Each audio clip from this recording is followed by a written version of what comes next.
মুসলমানদের মধ্যে জুমার দিনের গুরুত্ব এখন পর্যন্ত অনুধাবন কেউ করতে পারতেছে না।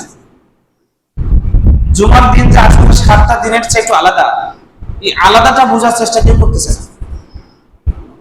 সম্মানিত হাজিরিন, এই মর্মে আমি আপনাদের 2টা হাদিস শুনাই। আবু হুরায়রা রাদিয়াল্লাহু আনহু থেকে বর্ণিত, তিনি বলেন রাসূলুল্লাহ সাল্লাল্লাহু আলাইহি ওয়াসাল্লাম বলেছেন, মানে কি তাসালা ইয়াউমুল জুমআ গুসলুল জানাবা, যে ব্যক্তি জুমার দিনে ফরজ গোসল করলো। হাদিস থেকে বোঝা যায় যে জুমার দিনে স্ত্রী সহবাস করা সুন্নাত। যে ব্যক্তি জুমার দিনে গোসল করলো, সকাল সকাল গোসল করলো, সুম্মা রাহা, আগে ভাগেই মসজিদে সে চলে আসলো, কাআন্নামা কররাবা বাদানাতান, সে একটা উট কুরবানির নেকি পেল। একটা উট কুরবানি করলে যে নেকি হয়, সেই নেকি সে অর্জন করলো। তাহলে আমাদের সমাজের মানুষের মাঝে কি এই নেকিগুলো কামাই করার কোনো ইচ্ছা আছে? কি বলেন আপনারা, ইচ্ছা আছে? নাই নাই নাই।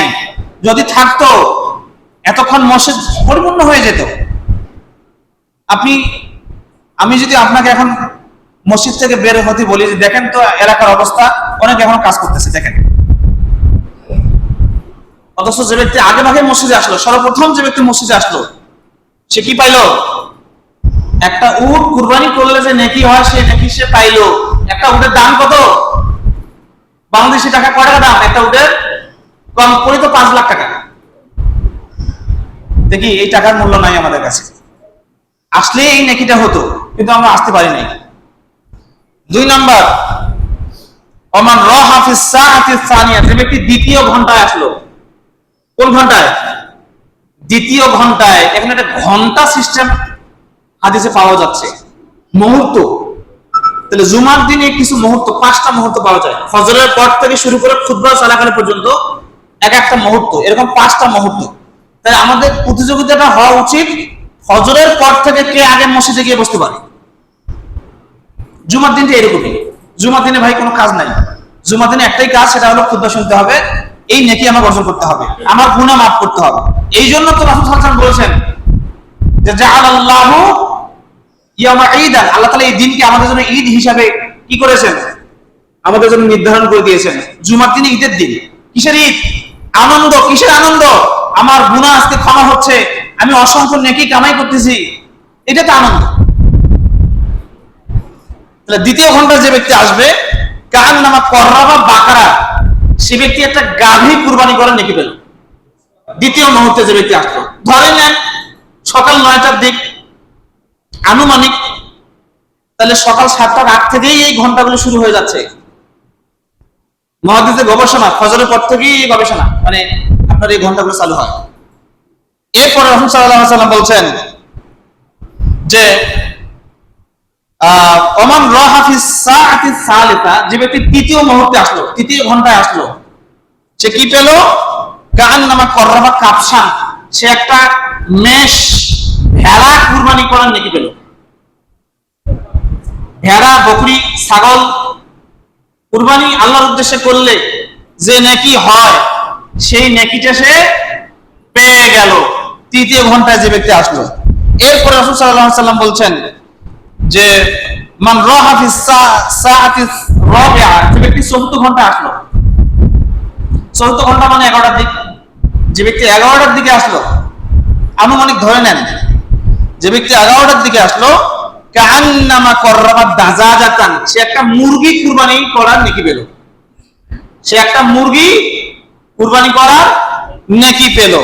এরপর রাসূল সাল্লাল্লাহু আলাইহি ওয়াসাল্লাম বলছেন ওমান রাহা ফিস সাআতিল খামিসা, যে ব্যক্তি 5ম মুহূর্তে আসলো, 5ম ঘন্টায়, ধরে নেন 12টা বা এর কাছাকাছি কিছু সময়, খুতবার আজান হয় নাই, এর আগ মুহূর্ত যে ব্যক্তি আসলো, কাআন্নামা কররাবা বাইযাতান, সে একটা ডিম দান করার নেকি পেল। একটা ডিম, একটা ডিম কয় টাকা? তাহলে সর্বশেষ ডিম দান করার নেকিটাও আমরা অনেকে আজকে পাইলাম না, ঠিক না? ঠিক। তাই কি আমরা কি উদ্দেশ্যবিহীন চলছি? আমাদের তো প্রতিযোগিতা হওয়া উচিত। আমি উট কুরবানির নেকি আজকে নিবই, দেখি কি আগে যেতে পারে। সকাল থেকে প্রস্তুতি, বাড়িয়ে রেখে বলতে হবে শুক্রবার দিন কাপড় ধোবা না, বৃষ্টি আসতে পারে, বৃহস্পতিবারে আমার কাপড় ধোয়া রেডি, আমি কিন্তু সকাল সকাল মসজিদে যাব, এইরকম একটা পরিস্থিতি থাকবে, আগে থেকে আপনার থাকবে একটা পরিস্থিতি।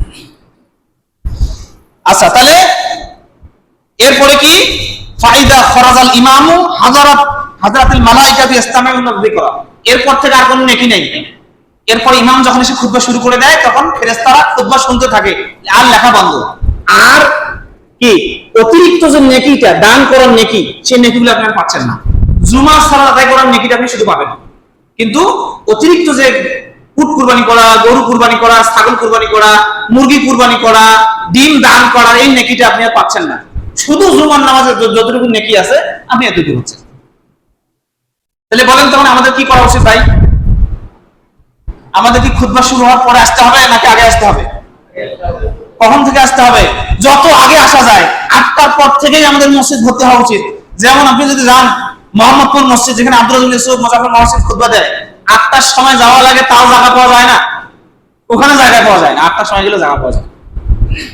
তা আমরা না হয় গ্রামের মানুষ, কাজ কাম করি, ঠিক আছে ধরে নিলাম, তো 12টার আগে কি ভাই আসা যায় না? যায় তো। এখন পর্যন্ত দেখেন অনেক মানুষ আসতেছে, যাই যাই। সম্মানিত উপস্থিতি, ইমানি জাজবা তৈরি করুন। আর একটা হাদিস শোনেন, আতিয়া ইবনে রিফা রাদিয়াল্লাহু আনহু থেকে বর্ণিত, তিনি বলেন যে আদরাকানি আবু আবসিন, আমি আবু আবসের সাথে দেখা করলাম, ওয়ানা আযহামু ইলাল জুমা, আমি জুমার দিকে যাচ্ছিলাম, এমন তো অবস্থায় আমি ওই সাহাবীর সাথে আমার দেখা হওয়ার পরে তিনি বলছেন, ফাকালা সামি'তুন নবী সাল্লাল্লাহু আলাইহি ওয়াসাল্লাম ইয়াকুল, শোনো হে সাহাবী, কোথায় যাচ্ছ? জুমাতে যাচ্ছ? শোনো, আমি আল্লাহর নবীর কাছ থেকে বলতে শুনেছি। কি বলতে শুনেছি? মানে বাররাত কদামাহু ফি সাবিলিল্লাহি হারামাল্লাহু আলান নার, যে ব্যক্তির পা জুমার দিনে নামাজ আদায় করতে গিয়ে যে ব্যক্তির পা ধুলায় মলিন হলো, ওর উপর আল্লাহ তাআলা জাহান্নামের আগুনকে হারাম করে দেন। তাহলে এখন বলেন তো, জুমার দিনে নামাজ পড়তে আসতে হবে মোটরসাইকেলে চড়ে নাকি পায়ে হেঁটে? পায়ে হেঁটে। তাহলে জুমার দিনে পায়ে হেঁটে আসা সুন্নাত, এবং এটা নেকি হচ্ছে পায়ে হেঁটে আসার কারণে আপনার পায়ে যে ধুলাবালিগুলো লাগবে, এটার কারণে আল্লাহ তাআলা আপনার জন্য জাহান্নামের আগুনকে হারাম করে দিবেন। বলেন সুবহানাল্লাহ। কিন্তু আমরা 10 কদম রাস্তা এখন পায়ে হাঁটতে চাই না, মোটরসাইকেলটা বাইর করে মারতাম, ভাই এই ফজিলত পাবেন না। তাহলে আমাদের প্রস্তুতি থাকতে হবে কি, আজকে এই 2টা ফজিলত বললাম, আরেকদিন আরো কয়েকটা ফজিলত বলবো ইনশাআল্লাহ। তাহলে আমাদের প্রস্তুতি হবে জুমার নামাজের জন্য আগে ভাগে পায়ে হেঁটে, সুন্দর পোশাক পরিধান করে, সাধ্যমতো সুগন্ধি ব্যবহার করে, আল্লাহ সন্তুষ্টি অর্জনের উদ্দেশ্যে এই নেকিগুলো কামাই করার জন্য আগে ভাগে মসজিদে আসতে হবে। সম্মানিত উপস্থিতি, আমরা সালাতের উপরে আলোচনা করছিলাম। গত জুমায় আমি আলোচনা শুরু করছি মুসাল্লির কি লাভ, যে সালাত আদায় করে তার কি লাভ, তার উপরে আমি আলোচনা করছিলাম। আজকে সেই বিষয়ে ইনশাআল্লাহ আলোচনা করব ইনশাআল্লাহ। মহান আল্লাহ সুবহানাহু ওয়া তাআলা বলেন, ওয়া আকিমুস সালাতা ওয়া আতুজ যাকাত, তোমরা সালাত কায়েম করো, যাকাত আদায় করো। এই কথাটা আল্লাহ তাআলা পবিত্র কোরআনে 82 জায়গায় বেশি বলেছেন। খালি বলেছেন আকিমুস সালাহ ওয়া আতুজ যাকাত, সালাত কায়েম করো, যাকাত আদায় করো। এখন বলেন তো সালাতের গুরুত্ব আছে না নাই? আপনার আল্লাহ, আপনার সৃষ্টিকর্তা নামাজের কথা, সালাতের কথা কোরআনে 82 বারের বেশি বলেছেন, তাহলে এর গুরুত্ব আছে না নাই? অথচ আমাদের কাছে এর গুরুত্ব নাই। কিসের সালাত? আমার জমিতে আলকাস পড়া বাকি আছে, মানুষ বেসন তলি বসে আছে, আমাকে ওইটা ডাকতে হবে, তারপরে না হয় দেখা যাক কি করে যায়। জোহর আসর একখানে, আল্লাহু আকবার। আমাদের সমাজে মানুষের অবস্থা এটাই, সালাতের কোনো গুরুত্ব নাই, গুরুত্ব হলো দুনিয়াবি কাজের। আল্লাহ তাআলা বলছেন আকিমুস সালাহ, তোমরা সালাত কায়েম করো, ওয়া আতুজ যাকাত, যাকাত আদায় করো।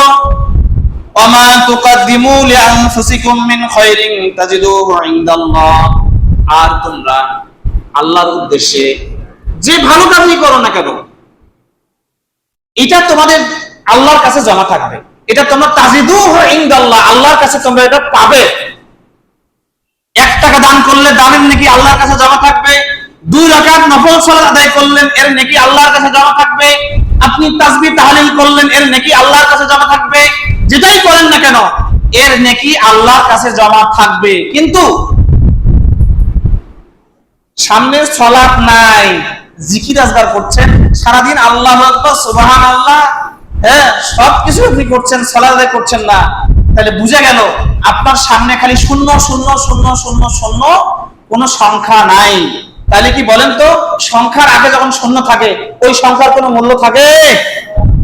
আর যখন আপনি শূন্যের আগে একটা সংখ্যা লাগাবেন, সংখ্যাটা হলো সালাত, ঈমান, সালাত, এটা যখন লাগাবেন, এই সংখ্যাটার পর একটা শূন্য দেন কি হবে? 10, আর একটা শূন্য দেন কি হবে? 100, আর একটা শূন্য দেন কি হবে? 1000, আর একটা শূন্য দেন কি হবে? 10000। তাহলে সালাত আদায় করার পরে বাকি যে কাজগুলো আপনি করবেন, এটার নেকি বাড়তে বাড়তে বাড়তে বাড়তে অসংখ্য নেকি আল্লাহ সুবহানাহু ওয়া তাআলার কাছে জমা থাকবে। কিন্তু আপনার সালাতে নাই, সব কিছু বরবাদ হয়ে যাবে। ওয়াইন ফাসাদাত সাইরু আমালিহি, যার সালাতের হিসাবটাই গন্ডগোল, তার বাকি সমস্ত নেক আমলগুলো কি হয়ে যাবে? নষ্ট হয়ে যাবে।